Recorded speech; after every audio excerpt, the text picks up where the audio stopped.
నమస్తే అండి. మనము ఈ ఎపిసోడ్‌లో ఫండమెంటల్ డ్యూటీస్, ప్రాథమిక విధుల గురించి డిస్కస్ చేద్దాము. మీకు కాంపిటీటివ్ ఎగ్జామ్స్ ఏదైనా fundamental rights, directive principles of state policy, ఇంకా ఫండమెంటల్ డ్యూటీస్ ఈ 3 చాలా ముఖ్యమైనవి. సో, మనం ఇప్పుడు ఫండమెంటల్ డ్యూటీస్ గురించి చర్చించుకోబోతున్నాం. ఫస్ట్ మనకేం తెలియాలంటే, అసలు ఫండమెంటల్ డ్యూటీస్‌కి సంబంధించి మనకేమేం విషయాలు తెలియాలి? ఫండమెంటల్ డ్యూటీస్ అర్థం ఏంటి? మీనింగ్ ఏంటి? ఒకటి తెలియాలి. దాని తర్వాత ఫండమెంటల్ డ్యూటీస్ బ్యాక్‌గ్రౌండ్ ఎక్కడి నుండొచ్చాయి, మనం ఎక్కడి నుండి తీసుకున్నాము, ఏ రాజ్యాంగం నుండి తీసుకున్నామన్నది తెలియాలి. దాని తర్వాత ఫండమెంటల్ డ్యూటీస్ యొక్క లక్షణాలు, క్యారెక్టరిస్టిక్స్ ఏంటి అన్నది తెలియాలి. దాని తర్వాత ఫండమెంటల్ డ్యూటీస్ ఎందుకు ముఖ్యం, వాటికున్న ప్రాముఖ్యత ఏంటి, సిగ్నిఫికెన్స్ తెలియాలి. దాని తర్వాత ఫండమెంటల్ డ్యూటీస్‌కి సంబంధించి 2 కమిటీలుంటాయి. ఆ కమిటీల వివరాలు తెలియాలి. ఫండమెంటల్ డ్యూటీస్, ప్రాథమిక విధులన్నీ తెలియాలి. లిస్ట్ ఆఫ్ డ్యూటీస్ ఏమేం విధులు ఉన్నాయో అవి తెలియాలి. లాస్ట్‌కి మనకి అమెండ్మెంట్స్ టు ఫండమెంటల్ డ్యూటీస్ ఎప్పుడెప్పుడు సవరణలు జరిగాయి, ఏం సవరణలు జరిగాయి అన్నది తెలియాలి. ఈ ఈ అంశాలు మనకు ఫండమెంటల్ డ్యూటీస్ గురించి తెలియాలి. అయితే మనకు ఫస్ట్ తెలియాల్సింది ఏంటంటే ఫండమెంటల్ డ్యూటీస్ అంటే ఏంటి? ఫండమెంటల్ అంటే బేసిక్, ప్రాథమిక, డ్యూటీస్ అంటే విధులు. అసలు ఏంటివి ఇవి? ఫండమెంటల్ డ్యూటీస్ ఎవరికి అన్న ప్రశ్నకొస్తే సిటిజన్, పౌరులకి ఈ విధులు వర్తిస్తాయి. ఎవరిస్తున్నారు ఈ విధులు? Who is giving? కాన్స్టిట్యూషన్ ఈ విధులని మనకి విధిస్తుందన్నమాట. దాని తర్వాత ప్రాథమిక విధులు అంటే ఏంటి అంటే ఇవి ఈ విధుల ద్వారా these are certain moral obligations. Obligations అంటే భారత పౌరుడు అనే ప్రతి వ్యక్తి పాటించాల్సిన కొన్ని విధులు అని అర్థం. మారల్ ఆబ్లిగేషన్ ఎందుకు వాడుతున్నామంటే ఫండమెంటల్ డ్యూటీస్ జస్టిషియబుల్ కాదు. దాని అర్థం ఏంటి అంటే ఒకవేళ నేను నా విధిని నిర్వర్తించకపోయినా నన్ను అరెస్ట్ చేసే హక్కు ఉండదు. నన్ను అరెస్ట్ చేయలేరు. ఎందుకంటే అవి non justiciable in nature. Moral అంటే విచక్షణ. ఒక మనిషి విచక్షణతో ఇది ఇది ఇది కరెక్ట్, ఇది రాంగ్ అని తనకు తాను నిర్ణయించుకొని చేయాల్సిన పని అని అర్థం. మారల్‌కి ఫండమెంటల్ డ్యూటీస్‌కి ఉన్న సంబంధం ఏంటి అంటే, ఇప్పుడు నేను ఒక పని చేసేటప్పుడు ఇది కరెక్టా, రాంగా అని డిసైడ్ చేసుకోవడానికి ఆలోచించినప్పుడు కొన్ని ప్రిన్సిపల్స్ నన్ను గైడ్ చేస్తాయి. ఉదాహరణకి మన మతం ఇది మంచి చెడు అని చెప్తుంది. మన పెంపకం ఇది మంచి చెడు అని చెప్తుంది. మన విచక్షణ, మన ఆలోచన విధానం, మనకి జరిగిన ఎక్స్‌పీరియన్సెస్ ఇవన్నీ మంచి చెడు అని చెప్తుంది. ఇవన్నిటిని ఆధారపరుచుకొని ఒక వ్యక్తిగతంగా ఇది మంచి, ఇది చెడు అని నిర్ణయించుకుంటాడు. దాన్ని మనం మొరాలిటీ అంటాం. ఎథిక్స్‌కి, మారల్స్‌కి ఉండే డిఫరెన్స్ అది. ఎథిక్స్ అన్నది మనకు ప్రపంచం చెప్పేది. ప్రపంచం ఇది మంచి చెడు, ప్రపంచం ఇది చేయాలి, ఇది చేయకూడదు. ఆ ప్రపంచం మీ మతం కావచ్చు, మీ ఇంటి వాళ్ళు కావచ్చు, లేదా మీరు పనిచేసే వర్క్ ప్లేస్ అంటే మీ ఆఫీస్ కావచ్చు, మీ స్కూల్, మీ కాలేజ్ కావచ్చు, వారందరూ చెప్పే మంచి చెడుని మనం ఎథిక్స్ అంటాం. అది ఎక్స్టర్నల్. మారల్ అన్నప్పుడు ఇంటర్నల్. అది నేను ఒక వ్యక్తిలాగా ఇది మంచి, ఇది చెడు అని ఎట్లా నిర్ణయించుకుంటా, ఏ ఆధారం మీద నిర్ణయించుకుంటా. ఇక్కడ కూడా మతము, కుటుంబము, పని, చదువు, విద్య, దాని తర్వాత ఎక్స్‌పీరియన్సెస్ ఇవన్నీ వస్తాయి. కానీ బేసిక్ తేడా ఏంటంటే ఎథిక్స్‌లో బయట వాళ్ళే మనకు చెప్పేస్తారు. ఇగో చూడు బాబు ఇది మంచి, ఇది చెడు అని. మారల్స్‌లో మనం ఇవన్నీ పరిగణనలోకి తీసుకొని మనం డిసైడ్ చేసుకుంటాం. ఓహ్! ఇది మంచన్నమాట, ఇది చెడన్నమాట. నేను ఇది చెయ్యొచ్చు, ఇది చెయ్యకూడదు.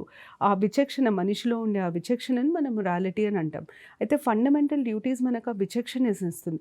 ఫండమెంటల్ డ్యూటీస్ ఏం చేస్తాయంటే నువ్వు నీ తోటి పౌరుడిని ఎట్లా ట్రీట్ చేయాలి, నీ నీ బిహేవియర్ నీ తోటి పౌరుడితో ఎట్లా ఉండాలి, భారతదేశ పౌరుడు అన్నప్పుడు ఈ పౌరుడు ఎలా ప్రవర్తించాలి అని చెప్తుంది. కాబట్టి వాటిని మారల్ ఆబ్లిగేషన్స్ అని అంటాం. ఈ మారల్ ఆబ్లిగేషన్స్ ఎవరికి అంటే సిటిజన్స్‌కి. ఎందుకు అన్న ప్రశ్న తలెత్తినప్పుడు ఫస్ట్ యూనిటీ అండ్ ఇంటిగ్రిటీ, దేశాన్ని ఒకటిలా ఉంచడానికి, ఇంటిగ్రిటీ పెంచడానికి ఇవి చాలా చాలా చాలా ఇంపార్టెంట్. మనమందరం కలిసికట్టుగా ఉండాలి అంటే మనం ఈ విధులని నిర్వర్తిస్తే మంచిది. నిర్వర్తించినప్పుడు ఆటోమేటిక్‌గా కలిసికట్టుగా ఉంటాము అన్న మీనింగ్ వస్తుంది. సో, ఫండమెంటల్ డ్యూటీస్ ఏంటి అంటే మారల్ ఆబ్లిగేషన్స్. ఎవరికి అంటే సిటిజన్స్. ఎందుకు అంటే యూనిటీ, ఇంటిగ్రిటీ ఈ దేశాన్ని ఒకటిలాగా ఉంచడానికి ఫండమెంటల్ డ్యూటీస్ చాలా ముఖ్యమైన పాత్ర పోషిస్తాయి. నెక్స్ట్ మనకి బ్యాక్‌గ్రౌండ్‌కొచ్చేసరికి మనం ఎక్కడి నుండి ఫండమెంటల్ డ్యూటీస్‌ని తీసుకోవడం జరిగింది అన్న ప్రశ్న వచ్చినప్పుడు మనం ఫండమెంటల్ డ్యూటీస్‌ని రష్యన్ కాన్స్టిట్యూషన్ నుండి తీసుకోవడం జరిగింది. విధులని రష్యన్ కాన్స్టిట్యూషన్ నుండి సోర్స్ చేయడం జరిగింది. అయితే రాజ్యాంగం వచ్చినప్పుడు అంటే కాన్స్టిట్యూషన్ కమెన్స్ అయినప్పుడు మన దగ్గర ఫండమెంటల్ డ్యూటీస్ లేకుండేవి. తర్వాత వచ్చినాయి. దాని తర్వాత మనకు తెలియాల్సింది ఏంటంటే ఫండమెంటల్ డ్యూటీస్ యొక్క విధులు, లక్షణాలేంటి, క్యారెక్టరిస్టిక్స్ ఏంటి. ఫస్ట్ క్యారెక్టరిస్టిక్ ఏంటి అంటే నాన్ జస్టిషియబుల్. రేపొద్దున నేను ఒక ప్రాథమిక విధి పాటించలేదు కాబట్టి నన్ను అరెస్ట్ చేయగలుగుతారా అన్న ప్రశ్నకి సమాధానం లేదు, చేయలేరు. ఎందుకు అంటే అవి నాన్ జస్టిషియబుల్. అవి ఉట్టి సూచనలు లాంటివి. మీరు పాటించాలని ఎక్కడ రూల్ లేదు. కానీ పాటిస్తే మంచిది. పాటిస్తే వ్యక్తిగతంగా మనకి మంచిది, మన దేశానికి మంచిది. కానీ ఖచ్చితంగా పాటించాలని లేదు. Non justiciable in nature. దాని తర్వాత సెకండ్ వచ్చేసి అమెండబుల్ ఇన్ నేచర్. అమెండబుల్ ఇన్ నేచర్కి అర్థం ఏంటి అంటే వీటిని సవరించవచ్చు. ఫండమెంటల్ డ్యూటీస్ని సవరించే ఆస్కారం ఉంటుంది. అమెండబుల్ ఇన్ నేచర్. ఎందుకు అవి రాజ్యాంగంలో ఒక పార్ట్ కాబట్టి వాటిని అమెండ్ చేయొచ్చు. దాని తర్వాత మూడోది వచ్చేసి క్యారెక్టరిస్టిక్స్లో they reflect Indian way of life అని అంటాం. ఇది చాలా చాలా ముఖ్యమండి. ఇది అర్థం చేసుకోవాలి. స్పెషలీ మెయిన్స్కి ఇది చాలా ఇంపార్టెంట్. ఎందుకంటే సివిల్ సర్వీసెస్లో కూడా మెయిన్స్కి ఇది ఒక్కటి అడగడం జరిగింది. ఇండియన్ వే ఆఫ్ లైఫ్ అని అంటే భారతీయులు ఒక జీవన శైలికి అలవాటు పడి ఉంటారు. టిపికల్ ఇండియన్ మెంటాలిటీ అని అంటాం మనం. భారతీయుల జీవన శైలి ఇలా ఉంటుంది. మనం ఎక్కడ జమ్మూ అండ్ కాశ్మీర్ నుండి కన్యాకుమారి వరకు ఎక్కడనన్నా ఉండని, కానీ మనందరికీ ఒక జీవన శైలి ఉంటుంది. ఆ ఇండియన్ వే ఆఫ్ లైఫ్ని ఇది రిఫ్లెక్ట్ చేస్తుంది అని అంటారు. ఇండియన్ వే ఆఫ్ లైఫ్, భారత జీవన శైలి ఎంత స్ట్రాంగ్, ఎంత పటిష్టమైందంటే మతాలకు అతీతంగా ప్రతి ఒక్కరు అట్లాగే బతుకుతారు ఇండియాలో. అంత పటిష్టమైంది, అంత స్ట్రాంగ్ అనమాట. ఆ ఇండియన్ వే ఆఫ్ లైఫ్ని రిఫ్లెక్ట్ చేస్తుంది. ఉదాహరణకి మన దగ్గర ఆడవారిని గౌరవించడం మన సంస్కారం అని అంటాం. అది ఇండియన్ వే ఆఫ్ లైఫ్. మనకి తరతరాలుగా మన ప్రాచీన కాలం నుండి వచ్చిన ప్రిన్సిపల్స్ ఇవన్నీ. అయితే మనం ఎప్పుడైతే ఫండమెంటల్ డ్యూటీస్ని చూస్తామో ఈ ప్రిన్సిపల్స్ అన్నీ మీకు అందులో కనిపిస్తాయి. అందుకనే we say that they reflect the Indian way of life. దాని తర్వాత నాలుగోది ఏంటంటే కాన్స్టిట్యూషన్ ఫండమెంటల్ డ్యూటీస్ సిటిజన్స్కి అని చెప్తుంది. కానీ సుప్రీంకోర్టు ప్రకారం ఫండమెంటల్ డ్యూటీస్ స్టేట్కి కూడా వర్తిస్తాయి. అంటే కొన్ని పరిస్థితులలో ప్రభుత్వం కూడా ఈ విధులని పాటించాలి అని సుప్రీంకోర్టు చెప్తుంది. ఎట్లాంటి పరిస్థితులలో? ఉదాహరణకి మీకు ఒక ఫండమెంటల్ డ్యూటీ ఏమంటుందంటే ఎన్వైర్న్మెంట్, పర్యావరణాన్ని రక్షించాలి అని అంటుంది.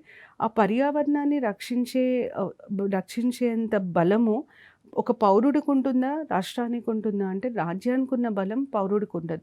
ఒక్క పాలసీ, గవర్నమెంట్ ఒక్క పాలసీతో ఎన్వైర్న్మెంట్ని ప్రొటెక్ట్ చేయొచ్చు, ఎన్వైర్న్మెంట్ని డ్యామేజ్ చేయొచ్చు. అదే సిటిజన్స్ ఇండివిజువల్గా చేస్తే ప్రొటెక్షన్ కానీ డ్యామేజ్ కానీ చాలా టైం పడుతుంది. స్టేట్ తలుచుకుంటే చాలా తొందరగా ప్రొటెక్ట్ చేయగలుగుతుంది, తొందరగా డ్యామేజ్ చేయగలుగుతుంది. ఇట్లాంటి ఫండమెంటల్ డ్యూటీస్ స్టేట్కి కూడా అప్లై అవుతాయని చెప్పి సుప్రీంకోర్టు చెప్పడం జరిగింది. దాని తర్వాత నెక్స్ట్ మనకు తెలియాల్సింది సిగ్నిఫికెన్స్ ఆఫ్ ఫండమెంటల్ డ్యూటీస్. ఎందుకు ఫండమెంటల్ డ్యూటీస్ ముఖ్యం, వాటికి ఉండే ప్రాముఖ్యత ఏంటి, అవి ఎందుకు ముఖ్యం అన్న దానికి వస్తే ఫస్ట్ మనము ప్రియాంబుల్లో ఉన్న మన ఎయిమ్స్ అండ్ ఆబ్జెక్టివ్స్, ఉదాహరణకి ఫ్రెటర్నిటీ, కామన్ బ్రదర్హుడ్ అని అంటాము. ఫ్రెటర్నిటీని అచీవ్ చేయాలి అంటే ఫండమెంటల్ డ్యూటీస్ లేనిది ఫ్రెటర్నిటీని అచీవ్ చేయలేం. మీరు ఎప్పుడైనా గమనించండి, ఫండమెంటల్ రైట్స్ అందరికీ ఒకలాగా అప్లై కావు. కొన్ని రైట్స్ అందరికీ అప్లై అవుతాయి, కొన్ని రైట్స్ కొన్ని స్పెసిఫిక్ కమ్యూనిటీస్కి అప్లై అవుతాయి. డిపిఎస్పీస్ కూడా అంతే. కానీ ఫండమెంటల్ డ్యూటీస్కి వచ్చేసరికి it shall be the duty of every citizen. పౌరులలో ఎట్లాంటి భేదభావం, పౌరుల మధ్యలో మనం ఎట్లాంటి భేదభావం చూపించకుండా రాజ్యాంగంలో ఉన్న part fundamental duties.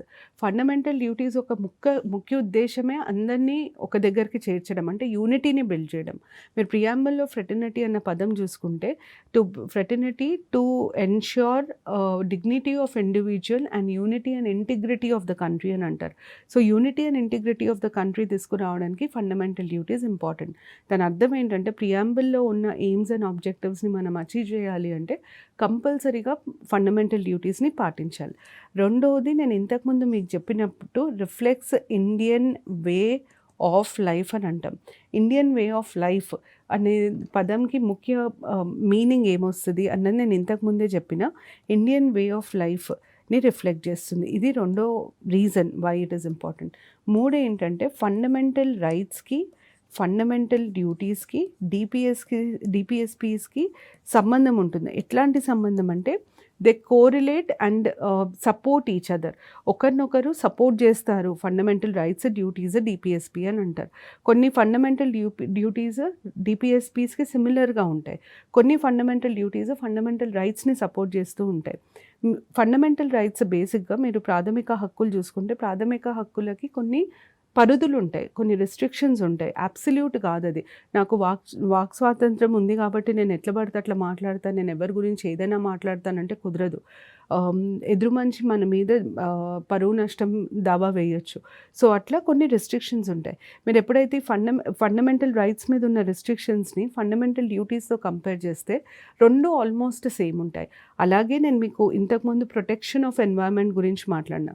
Protection of environment మీకు డిపిఎస్పీలో వస్తుంది, ప్రొటెక్షన్ ఆఫ్ ఎన్వైర్న్మెంట్ మీకు ఫండమెంటల్ డ్యూటీస్లో కూడా వస్తుంది. కాకపోతే డిపిఎస్పీస్ స్టేట్కి అప్లికబుల్ అవుతాయి, ఫండమెంటల్ డ్యూటీస్ సిటిజన్స్కి అప్లికబుల్ అవుతాయి. సో కోరిలేటివ్ ఉంటాయి. మూడు ఒకరినొకటి support, complement and supplement each other అని అంటాం. ఒకరినొకరు సపోర్ట్ చేస్తాయి అని అంటాం. ఇవి సిగ్నిఫికెన్స్. దీని తర్వాత నెక్స్ట్ మనకు తెలియాల్సింది ఫండమెంటల్ డ్యూటీస్ మీద వచ్చిన కమిటీస్. రెండు కమిటీస్ ఉంటాయి. ఫస్ట్ది సర్దార్ స్వరణ్ సింగ్ కమిటీ. ఇది 42nd కాన్స్టిట్యూషనల్ అమెండ్మెంట్ యాక్ట్కి చాలా దగ్గర సంబంధం ఉన్న కమిటీ. దాని తర్వాత వర్మ కమిటీ 1990sలో అపాయింట్ చేయడం జరిగారు. అయితే సర్దార్ స్వరణ్ సింగ్ కమిటీకి వర్మ కమిటీకి ఉన్న తేడా ఏంటి, అసలు అవి ఎందుకు వచ్చాయన్న చెప్తాం. 42nd కాన్స్టిట్యూషనల్ అమెండ్మెంట్ యాక్ట్లో రాజ్యాంగంలో ఎట్లాంటి సవరణలు తీసుకురావాలి అన్న దాని మీద రికమెండ్ చేయడానికి వచ్చిన committee Sardar Swaran Singh committee. So Sardar Swaran Singh committee ఉట్టి ఫండమెంటల్ డ్యూటీస్కి మాత్రమే సంబంధించింది కాదు. అది జనరల్గా 42nd అమెండ్మెంట్లో కాన్స్టిట్యూషన్లో తీసుకురావాల్సిన చేంజెస్కి సంబంధించింది. సర్దార్ స్వరణ్ సింగ్ కమిటీ ఏమనిందంటే ఫండమెంటల్ డ్యూటీస్ని యాడ్ చేయాలి, ఫండమెంటల్ డ్యూటీస్ని ఒక సపరేట్ భాగంగా యాడ్ చేయాలి, సపరేట్ పార్ట్ లాగా యాడ్ చేయాలి అని వాళ్ళు ఇంకేం చెప్పారంటే ఫండమెంటల్ డ్యూటీస్ జస్టిషియబుల్ అయి ఉండాలంటే మనం ఇది పాటించకపోతే మన మీద కేసు వేయొచ్చు. And last fundamental duties list ఇచ్చింది సర్దార్ స్వరణ్ సింగ్ కమిటీ. ఈ లిస్టులో ఇచ్చిన అన్ని ఫండమెంటల్ డ్యూటీస్ని యాక్సెప్ట్ చేసింది గవర్నమెంట్, ఎక్సెప్ట్ ఒకటి. ఆ డ్యూటీ ఏంటంటే డ్యూటీ టు పే ట్యాక్సెస్. మనకి డ్యూటీ టు పే ట్యాక్సెస్ లాంటిది లేదు, ఇది యాక్సెప్ట్ చేయలేదు. జస్టిషియబిలిటీ కూడా యాక్సెప్ట్ చేయలేదు. మిగతా ఫండమెంటల్ డ్యూటీస్ అన్నీ యాక్సెప్ట్ చేయడం జరిగింది. సో మీకు ఎగ్జామ్లో ఏమడుగుతారంటే on the basis of the recommendations of which of the following committees fundamental duties have been added to the constitution అని అడిగితే సర్దార్ స్వరణ్ సింగ్ కమిటీని ఆధారపరుచుకొని ఫండమెంటల్ డ్యూటీస్ని కాన్స్టిట్యూషన్లో చేర్చడం జరిగింది. ఇది ఇంపార్టెంట్. సర్దార్ స్వరణ్ సింగ్ కమిటీ ఉట్టి ఫండమెంటల్ డ్యూటీస్కి సంబంధించిన కమిటీ కాదు. సర్దార్ స్వరణ్ సింగ్ కమిటీ బేసిక్గా 42nd కాన్స్టిట్యూషనల్ అమెండ్మెంట్ యాక్ట్కి సంబంధించిన కమిటీ. ఇది మీరు గుర్తుపెట్టుకోవాలి. మరి వర్మ కమిటీ ఎందుకు వచ్చింది అంటే ఫండమెంటల్ డ్యూటీస్ని కాన్స్టిట్యూషన్లో యాడ్ చేశారు, కానీ ఎవ్వరు పాటించట్లేదు. అసలు ఎవ్వరికి దాని మీద అవగాహన లేదు, దాన్ని పాటించట్లేదు. సో దానివల్ల గవర్నమెంట్ ఏమనిందంటే అసలు ఈ ఫండమెంటల్ డ్యూటీస్ని పాటించేటట్టు ఎట్లా చేయాలి, అవగాహన ఎట్లా కల్పించాలి అన్న దాని మీద వర్మ కమిటీని అపాయింట్ చేసింది. అయితే వర్మ కమిటీ ఏం చేసిందంటే అసలు ఫండమెంటల్ డ్యూటీస్ పాటిస్తున్నారా లేదా అన్నది మొదటి ప్రశ్న. దానికి వర్మ కమిటీ ఇచ్చిన సమాధానం ఏంటంటే ఫండమెంటల్ డ్యూటీస్ని మన వాళ్ళు పాటిస్తారు. ఎందుకు పాటిస్తారంటే కొన్ని డ్యూటీస్ని మీరు పాటించకపోతే మీరు ఆ డ్యూటీని పాటించినందుకు అరెస్ట్ చెయ్యరు, కానీ చట్టపరంగా మీరు అరెస్ట్ అవుతారు. ఉదాహరణకి ఒక ఫండమెంటల్ డ్యూటీ ఏమంటది, మన దేశ పతాకాన్ని మన ఇండియన్ ఫ్లాగ్ని రెస్పెక్ట్ చేయాలి అంటది. ఉదాహరణకి ఒక వ్యక్తి ఇండియన్ ఫ్లాగ్ని రోడ్డు మీద కాల్చేశాడు. ఆ వ్యక్తిని అరెస్ట్ చేస్తారా అంటే అరెస్ట్ చేస్తారు. ఎందుకు అరెస్ట్ చేస్తారు? ఫండమెంటల్ డ్యూటీస్ పాటించినందుకు అరెస్ట్ చేస్తారా అంటే కాదు. ఫండమెంటల్ డ్యూటీస్ని పాటించినందుకు అరెస్ట్ చేయరు. National protection of national honours act అని ఒక లా ఉంటుంది. ఆ చట్టం కింద మనం నేషనల్ ఫ్లాగ్ని బర్న్ చేయడానికి వీల్లేదు, మనం నేషనల్ ఫ్లాగ్ని ఇన్సల్ట్ చేయడానికి వీల్లేదు. సో అందుకనే అరెస్ట్ చేస్తారు. అయితే అట్లా కొన్ని రూల్స్ రెగ్యులేషన్స్ ఉన్నాయి, కొన్ని లాస్ ఉన్నాయి, కాబట్టి కొన్ని ఫండమెంటల్ డ్యూటీస్ మనం ఖచ్చితంగా పాటించాలి. ఉదాహరణకు ఒక అమ్మాయిని ఎవరైనా ఏడిపించారనుకోండి, నిర్భయ యాక్ట్ కింద అరెస్ట్ చేస్తారు. అట్లా కొన్ని చట్టాలు ఉన్నాయి. ఆ చట్టాలు ఇండైరెక్ట్గా ఫండమెంటల్ డ్యూటీస్ పాటించేటట్టు చేస్తాయి అని చెప్పి వర్మ కమిటీ చెప్పడం జరిగింది. ఇంకొక మాట వర్మ కమిటీ ఏమనిందంటే అసలు ఈ ఫండమెంటల్ డ్యూటీస్ మనకి ఇవాళ కొత్తగా వచ్చినాయి కాదు. మనం ఎన్నో వందల వేల సంవత్సరాల నుండి మన జీవన విధానం ఇలా ఉండింది. ఆడవారిని మర్యాదతో చూడాలి, అహింస పాటించాలి, మిగతా ప్రాణులన్నిటినీ సంరక్షించాలి, మిగతా ప్రాణుల సంరక్షణ మన బాధ్యత, పర్యావరణాన్ని కాపాడాలి. ఇట్లాంటివన్నీ మనకి ఎప్పటి నుండో మన సంస్కృతిలో ఒక భాగం. మనకి చాలా ఏన్షియంట్ ప్రావర్బ్స్ ఉంటాయి. ఒక శాంతి మంత్ర ఉంటుంది, అంటే సర్వేషాం శాంతిర్భవతు. అంటే దాని అర్థం ఏంటి? ప్రపంచమంతా శాంతిమయమై ఉండాలి, ఎట్లాంటి హింస ఉండకూడదు. అహింసా పరమో ధర్మ, అహింసా పరమో తపః, ఎత్ర నార్యంతు పూజ్యంతే తత్ర రమతే దేవత అంటారు. అంటే ఆడవారిని ఎక్కడ మర్యాదగా చూస్తారో అక్కడ భగవంతుడు ఉంటాడు, దేవతలు ఉంటారు అని అంటారు. ఇట్లాంటి అన్ని సామెతలను మన జీవన శైలిని, జీవన విధానాన్ని చూపిస్తున్నాయి. ఈ సామెతల ఆధారంగానే మనకి ఫండమెంటల్ డ్యూటీస్ ఉన్నాయి. సో కొత్తగా మీరు భారతీయులకి ప్రాథమిక హక్కులని పరిచయం చేయాల్సిన అవసరం, ప్రాథమిక విధులని పరిచయం చేయాల్సిన అవసరం లేదు. ఇవి మనం ఆల్రెడీ పాటిస్తున్నాము, అవగాహన కల్పించాల్సిన అవసరం ఉంది అని వర్మ కమిటీ చెప్పడం జరిగింది. వర్మ కమిటీ రికమెండేషన్స్ వచ్చిన తర్వాతనే మీరు ఎప్పుడైనా ఎన్సీఆర్టీ బుక్స్ ఓపెన్ చేయండి, ఒక సైడ్ మొత్తం మీకు ఫండమెంటల్ డ్యూటీస్ లిస్ట్ ఉంటుంది. ఈ పుస్తకాలలో ఫండమెంటల్ డ్యూటీస్ లిస్ట్ పెట్టాలి, ఇట్లాంటివన్నీ వర్మ కమిటీ ఇచ్చిన సూచనలు. సో ఇవి కమిటీస్ ఆన్ ఫండమెంటల్ డ్యూటీస్. నేను లాస్ట్కి ఇదంతా అయిపోయిన తర్వాత అమెండ్మెంట్స్ గురించి చెప్తాను. ఇవి లిస్ట్ ఆఫ్ డ్యూటీస్. మనకి లిస్ట్ ఆఫ్ డ్యూటీస్ ఎప్పుడైతే మనం చూస్తామో దాంట్లో మీరు గమనించుకుంటే ఫస్ట్ లిస్ట్ ఏమంటుంది అంటే it shall be the duty of every citizen of India. అంటే ఇది భారత పౌరులకి మాత్రమే. సుప్రీంకోర్టు ప్రకారం కొన్ని పరిస్థితులలో ప్రభుత్వం కూడా వీటిని పాటించాలి. ఫస్ట్ది to abide by the constitution, రాజ్యాంగంని పాటించాలి. Respect its ideals and institutions, అంటే రాజ్యాంగంలో ఉన్న భావాలని మనం గౌరవించాలి, రాజ్యాంగం ద్వారా స్థాపించబడ్డ సంస్థలని అనుసరించాలి అని అర్థం. The national flag and the national anthem, national ఫ్లాగ్ని నేషనల్ యాంథమ్ని ఇన్సల్ట్ చేయకూడదు, వాటిని మనం గౌరవంగా చూడాలి. To cherish and follow the noble ideals that inspired the national struggle for freedom. భారత స్వాతంత్ర పోరాటానికి కొన్ని భావాలు, భావజాలాలు, కొన్ని ఐడియల్స్ ఉన్నాయి. ఆ ఐడియల్స్ని మనం ఎప్పుడూ గుర్తుపెట్టుకోవాలి. ఇప్పుడు ఉదాహరణకి అహింస అన్నది ఒక ఐడియల్ మన నేషనల్ ఫ్రీడమ్ స్ట్రగుల్కి. ఇవన్నీ మనం ఎప్పుడూ గుర్తుపెట్టుకోవాలి. ఇవన్నీ మన ప్రవర్తనలో ఇవి కనిపించాలి అని అర్థం. దాని తర్వాత నెక్స్ట్ వచ్చేసి to uphold and protect the sovereignty, unity and integrity of India. మీకు ఇంతకుముందు నేను చెప్పాను ఫండమెంటల్ రైట్స్కి ఫండమెంటల్ డ్యూటీస్కి ఉన్న సంబంధం ఏంటంటే ఫండమెంటల్ రైట్స్ మీద ఉన్న రెస్ట్రిక్షన్స్ని మీకు ఫండమెంటల్ డ్యూటీస్ లాగా కనిపిస్తుంది. ఇది దానికి ఉదాహరణ. మీకు గుర్తుంటే 19(1)(a) అంటే వాక్ స్వాతంత్రం, ఫ్రీడమ్ ఆఫ్ స్పీచ్ మీద sovereignty and integrity of India అన్నది ఒక restriction. So sovereignty and integrity of India అన్నది మీకు ఫండమెంటల్ రైట్స్ మీద రెస్ట్రిక్షన్ అయితే మీ ఫండమెంటల్ డ్యూటీ. మీరు ఏమి చేసినా భారతదేశ సార్వభౌమత్వాన్ని మాత్రం ఎఫెక్ట్ చేయకూడదు. మీరు ఏం చేసినా భారతదేశం లో ఉన్న యూనిటీని ఇంపాక్ట్ చేయకూడదు. సో మత కలహాలు ఉండకూడదు, ద్వేషం ఉండకూడదు, హేట్ స్పీచ్ ఉండకూడదు, ఇవన్నీ వస్తాయి దీనికి. మీకు ఇంకొక ఇంపార్టెంట్ పాయింట్ ఏంటంటే ఈ సావరెనిటీ, యూనిటీ అండ్ ఇంటిగ్రిటీ అన్న పదాలు రాజ్యాంగంలో ఎక్కడెక్కడ ఉన్నాయి అని అడిగితే ఒకటేమో ప్రియాంబుల్లో కనిపిస్తాయి మీకు. దాని తర్వాత సావరెనిటీ అండ్ ఇంటిగ్రిటీ, ఈ 2 పదాలు మాత్రం మీకు ఫండమెంటల్ రైట్స్లో కనిపిస్తాయి. మళ్ళీ సావరెనిటీ, యూనిటీ అండ్ ఇంటిగ్రిటీ అన్న పదాలు మీకు ఫండమెంటల్ డ్యూటీస్లో కనిపిస్తాయి. ఇట్లాంటి బిట్స్లో ఎక్కువ అడుగుతారు. తర్వాత to defend the country and render national service when called upon to do so. భారతదేశాన్ని ప్రొటెక్ట్ చేసే బాధ్యత ప్రతి పౌరులకు ఉంటుంది. ఒకవేళ రేపొద్దున భారతదేశానికి అవసరం ఉండి మనం ఏదైనా సేవ చేయాల్సి వస్తే ఖచ్చితంగా పౌరుడిలాగా చేయాలి, అది మన బాధ్యత అని డి చెప్తుంది. దాని తర్వాత నెక్స్ట్ వచ్చేసి to promote harmony and spirit of common brotherhood amongst the people. Common brotherhood అంటే అర్థమే ఫ్రెటర్నిటీ అని అర్థం. కామన్ బ్రదర్హుడ్ అన్నది ఫ్రెటర్నిటీ అని అర్థం. మనం ఉర్దూలో భాయిచారా అని అంటాం. So common brotherhood amongst the people of India transcending religious, linguistic, national are sectional diversity. అంటే మతాలకు అతీతంగా, భాషకు అతీతంగా, ప్రాంతాలకు అతీతంగా అందరం కలిసికట్టుగా ఉండాలి అన్నది ఇక్కడ నుండి ఇక్కడి వరకు ఉన్న భావం. తర్వాత to denounce practices derogatory to the dignity of women. ఆడవారిని అగౌరవపరిచే ఎలాంటి ప్రవర్తన ఉండకూడదు అని అర్థం. దీన్ని మనము పాటించాలి. ఇది పాటించకపోతే మనల్ని అరెస్ట్ చేస్తారా అంటే చట్ట ప్రకారం అరెస్ట్ చేస్తారు. ఫండమెంటల్ డ్యూటీ, మీరు మీ ప్రాథమిక విధిని నిర్వహించినందుకు అరెస్ట్ చేయరు, ప్రకారంగా అరెస్ట్ చేస్తారు. దీనికి మన ప్రాచీన నమ్మకాలు, మన విశ్వాసాలు మూలము.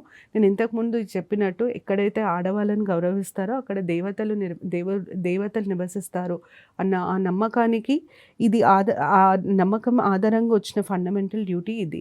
సో దీన్ని మనం it reflects Indian way of life అని అంటాం. మీకు రేపు పొద్దున ఒకవేళ మెయిన్స్లో fundamental duties reflect Indian way of life comment అని వచ్చినప్పుడు మీరు ఒక్కొక్క డ్యూటీ ఎక్కడెక్కడైతే మన ప్రాచీన పద్ధతులు, ప్రాచీన విధానాలు ఉంటాయో, ప్రిన్సిపల్స్ ఉంటాయో, ఆ ప్రిన్సిపల్స్ని మనం కోరిలేట్ చేసుకుంటూ రాయాలి.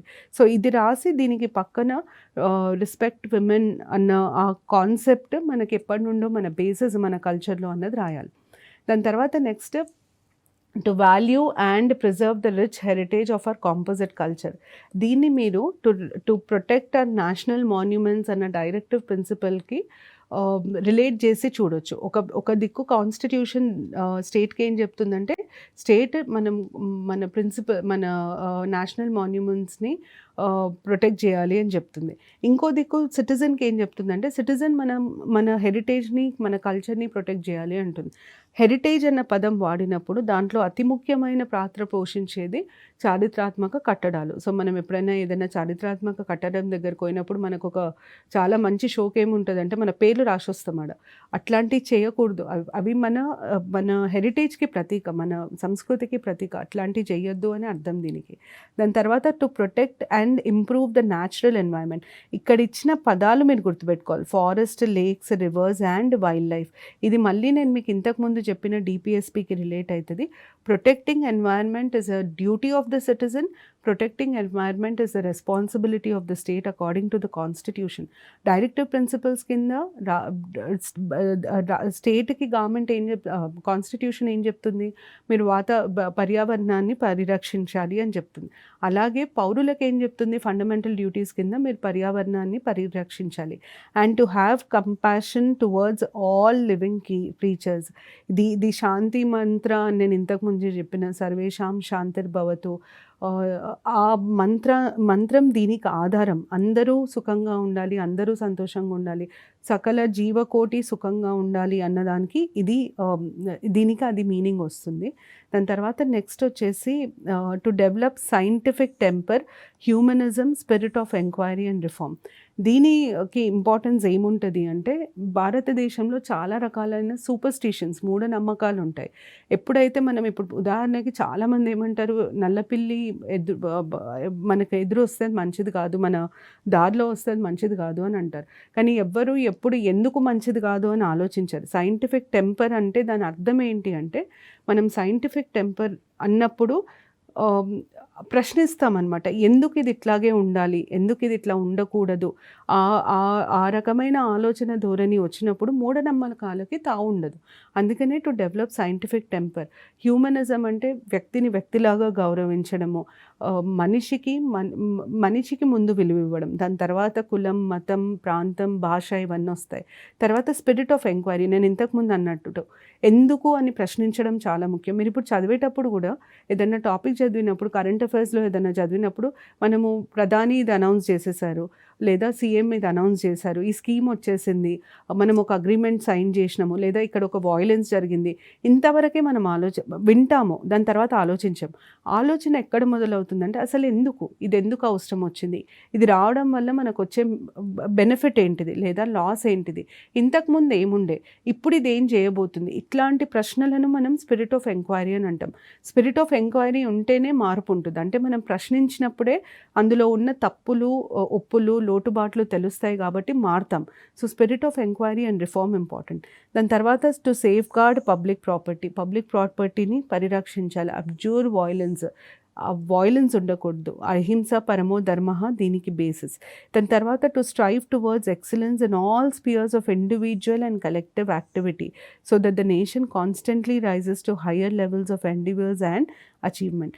అంటే మనము వ్యక్తిగతంగా అభివృద్ధి చెందుతూ దేశాన్ని కూడా బాగుపరచాలి అన్నది ఈ ఫండమెంటల్ డ్యూటీ యొక్క సారం. అందుకనే మనము ఇప్పుడు ఈ మధ్యకాలంలో చాలా పెద్ద కన్సర్న్ ఇండియాలో ఏంటి అంటే, ఇండియాకి డెమోగ్రఫిక్ డివిడెండ్ చాలా ఎక్కువ. డెమోగ్రఫిక్ డివిడెండ్ అన్నప్పుడు పని చేయగలిగే పాపులేషన్ చాలా ఎక్కువ ఉంది ఇండియాలో. కానీ అన్ఫార్చునేట్గా వీళ్ళందరిలో చాలా తక్కువ మంది మాత్రమే ప్రొడక్టివ్ వర్క్ చేస్తున్నారు అన్న ఒక కన్సర్న్ ఉంది. ఎందుకంటే ఇంటర్నెట్ ఫ్రీ యాక్సెస్ ఎక్కువైపోయింది. మొబైల్ ఫోన్స్, ఓటీటీస్ వచ్చేసరికి ఒక మనిషి తనకుండే 24 గంటలలో తనకి ఇతరులకి పనికొచ్చే పని ఎంత చేస్తున్నాడు, మిగతా పని ఎంత చేస్తున్నాడు అన్నది ఆలోచించుకుంటే మనము ముందుకెళ్తున్నామా లేదా అన్న విషయం మనకు, అంటే అభివృద్ధిలోకి వెళ్తున్నామా లేకపోతే మనము చేసిన అభివృద్ధి పోగొట్టుకుంటున్నామా అన్న విషయం మనకు అర్థమవుతుంది. ఈ ప్రాథమిక విధి అదే చెప్తుంది. ప్రతి వ్యక్తి తనను తాను అభివృద్ధి పరచాలి, అలాగే దేశం అభివృద్ధి కోసం పాటుపడాలి. ఏదన్నా ప్రొడక్టివ్ వర్క్ అంటే నలుగురికి ఉపయోగపడే పని చేయాలి. తనకి ఉపయోగపడే పని, నలుగురికి ఉపయోగపడే పని చేయాలి. మనము సెల్ ఫోన్స్, ఓటీటీస్, వీడియోస్ వీటి వల్ల మనకి ఎంటర్టైన్మెంట్ తప్ప మనకి బెనిఫిట్ ఉండదు, చుట్టుపక్కల వాళ్ళకి బెనిఫిట్ ఉండదు. ఏదైనా బ్యాలెన్స్డ్గా చేయడం చాలా ఇంపార్టెంట్. దానికి ఈ ఫండమెంటల్ డ్యూటీ ఇంపార్టెంట్. లాస్ట్ వచ్చేసి to provide opportunities for education to his child or ward between the age of 6 to 14 years. అది రైట్ టు ఎడ్యుకేషన్కి సంబంధించింది. అయితే ఇక్కడ మీకు 2 తెలియాలి. అమెండ్మెంట్స్కి వచ్చేసరికి ఫండమెంటల్ డ్యూటీస్కి సంబంధించి 2 అమెండ్మెంట్స్ ఉంటాయి. ఒకటి 42nd అమెండ్మెంట్, ఒకటి 86. అసలు ఫండమెంటల్ డ్యూటీస్ని కాన్స్టిట్యూషన్లో యాడ్ చేసిందే 42nd. So it inserted fundamental duties into the constitution. అప్పుడు 10 విధులని లిస్ట్ చేశారు, 10 డ్యూటీస్ లిస్ట్ అయ్యాయి. 86th అమెండ్మెంట్ ఏం చేసిందంటే 11వ వ్యూది 11th ఫండమెంటల్ డ్యూటీని కాన్స్టిట్యూషన్కి యాడ్ చేసింది. సో మీకు ఒకవేళ ప్రశ్న fundamental duties have been amended how many times till date, అంటే ఫండమెంటల్ డ్యూటీస్ ప్రాథమిక విధులను ఎన్నిసార్లు సవరించారు అన్న ప్రశ్నకు వస్తే దానికి సమాధానం ఒకటేసారి 86th కాన్స్టిట్యూషనల్ అమెండ్మెంట్ ద్వారా సవరించారు. ప్రాథమిక విధులకి సంబంధించిన రాజ్యాంగ సవరణలు ఏవి, కాన్స్టిట్యూషనల్ అమెండ్మెంట్స్ ఏవి అని అడిగితే ఇవి 2 ఐడెంటిఫై చేయాలి. ఇవి బిట్స్కి ఇంపార్టెంట్. దీనితో మనం ఫండమెంటల్ డ్యూటీస్ అనే టాపిక్ కంప్లీట్ చేస్తున్నాం. నెక్స్ట్ ఎపిసోడ్లో నేను union and state executive, office of president, vice president వీటి గురించి చర్చిస్తాను. Thank you. నమస్తే.